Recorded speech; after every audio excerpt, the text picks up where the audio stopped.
Hello friends, कैसे हैं आप? अच्छे हैं। आज हम गॉस थ्योरम एप्लीकेशन पे और डेरिवेशन हल करेंगे। आज का हमारा जो टॉपिक है वो है अनंत विस्तार की समतल आवर्त अचालक चादर के निकट वैद्युत electric field due to an infinite large sheet charge. हमारे पास एक अनंत विस्तार लंब क्षेत्रफल की एक चार्ज शीट है। इसका हमने एक छोटा सा टुकड़ा ले रखा है और इससे r दूरी पर एक बिंदु P है। इस बिंदु पर हमने इलेक्ट्रिक फील्ड ज्ञात करना है।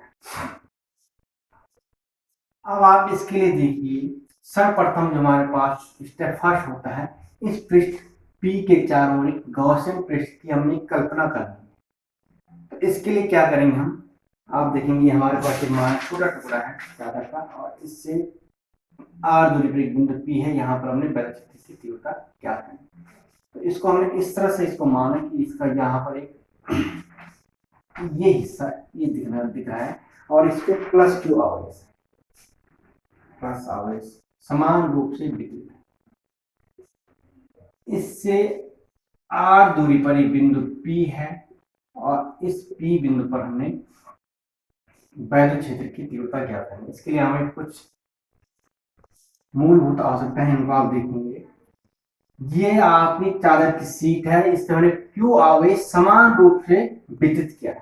चादर की सीट है, इसका ऊपर क्यू आवेश तो ये इसके क्षेत्रफल में समान रूप से वितरित हो जाता है। तो यहाँ पर हमें एक टर्म याद रखना पड़ेगा, क्यू आवेश का पृष्ठीय घनत्व, यानी कि आवेश का पृष्ठीय घनत्व पर यूनिट एरिया में कितना आवेश वितरित हो रहा है।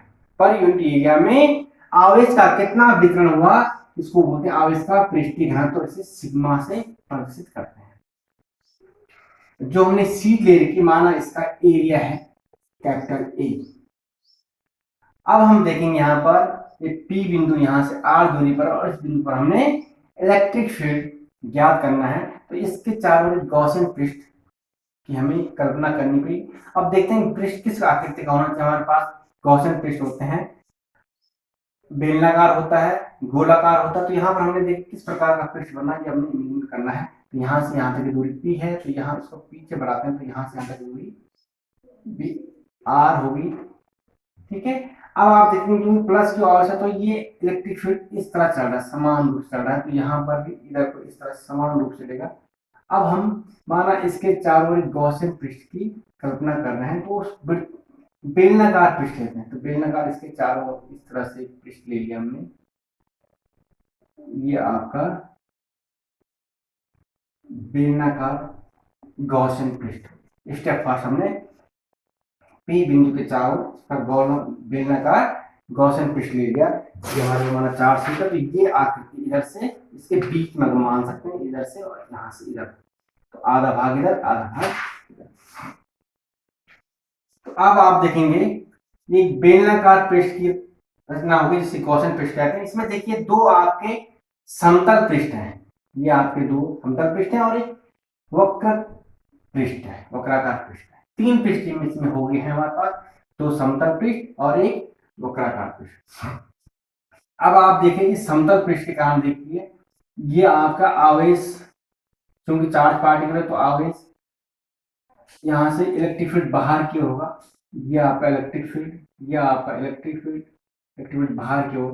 और यहाँ से देखिए इलेक्ट्रिक फील्ड इधर को इस तरह इलेक्ट्रिक फील्ड। तो यहाँ पर बिंदु P पर देखिए वैद्युत क्षेत्र दिशा बाहर की ओर होगी और यहाँ पर देखिए आप इसका जो एरिया वेक्टर उसकी दिशा भी बाहर की ओर होगी।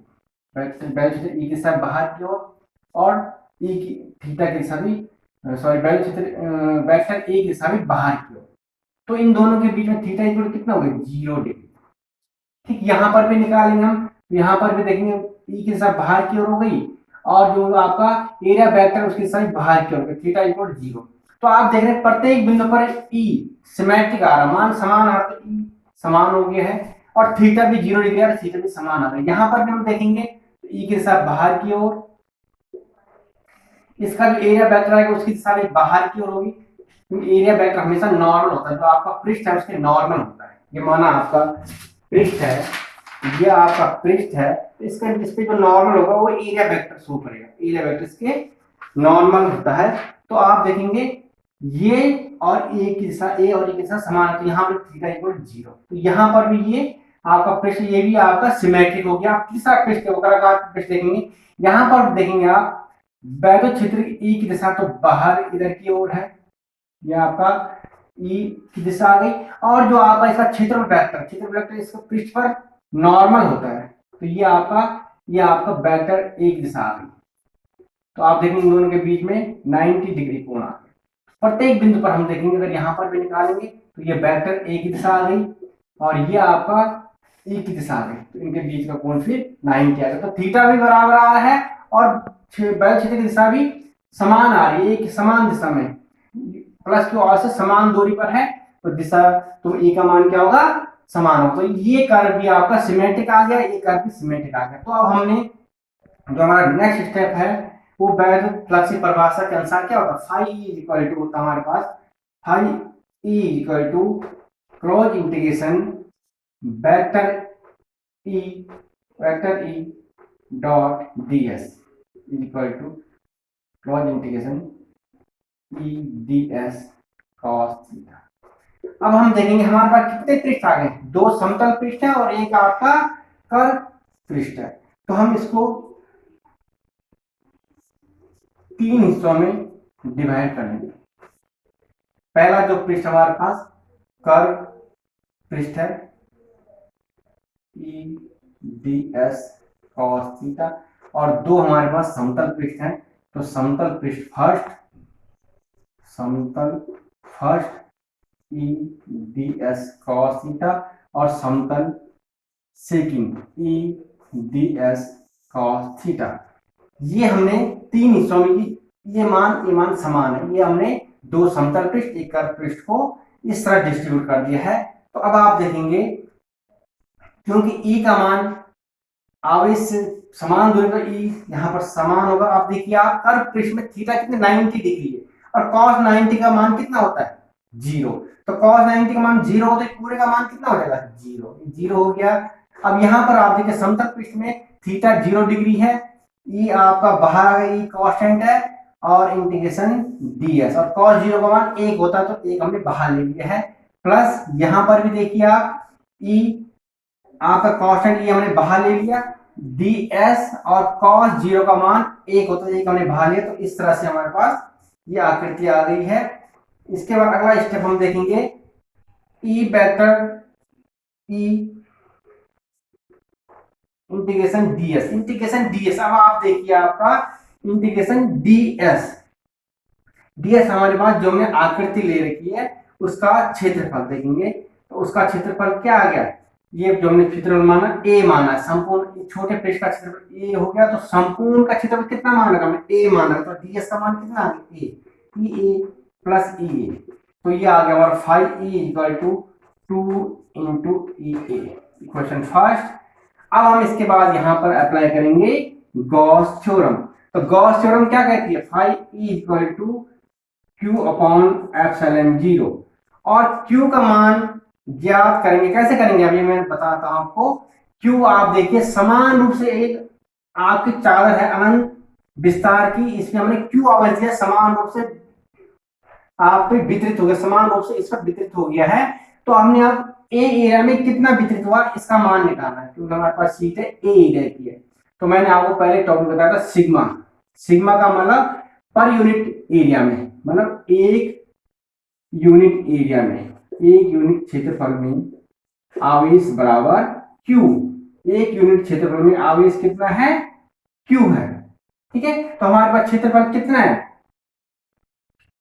ए है, ठीक है, या हम इसको बोल सकते एक यूनिट क्षेत्रफल में आवेश हमारे पास सिग्मा, एक यूनिट क्षेत्रफल में आवेश कितना है सिग्मा। तो हमारे पास एक यूनिट क्षेत्रफल में आवेश कितना हो जाएगा सिग्मा इंटू ए, ठीक है, आवेश कितना हो गया सिग्मा इंटू ए।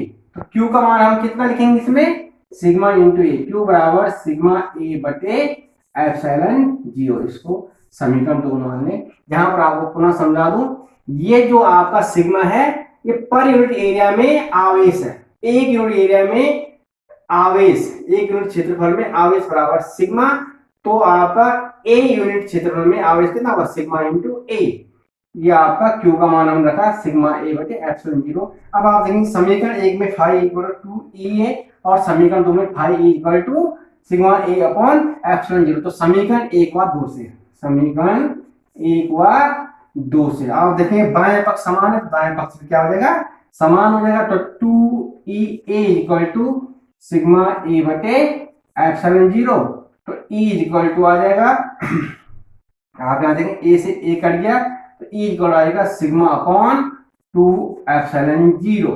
तो ये आपका वैद्युत क्षेत्र की तीव्रता आ गई है किसी अनंत विस्तार की समतल आवर्त अचालक चादर के निकट। ठीक है, इसमें आप एक चीज देख रहे हैं कि बिंदु P कितनी दूरी पर था, r दूरी पर। r यहाँ पर कहीं दिख नहीं रहा, इसका मतलब हमारे पास बिंदु P चाहे यहाँ पर हो, चाहे 2r दूरी पर हो या 3r दूरी पर हो, आपकी वैद्युत क्षेत्र की तीव्रता समान आएगी। वैद्युत क्षेत्र की तीव्रता का जो मान है वो आवेश के पृष्ठीय घनत्व पर निर्भर करता है, सिग्मा पर निर्भर करता है। तो इस तरह उम्मीद है आपकी समझ में ये आ गया होगा। धन्यवाद।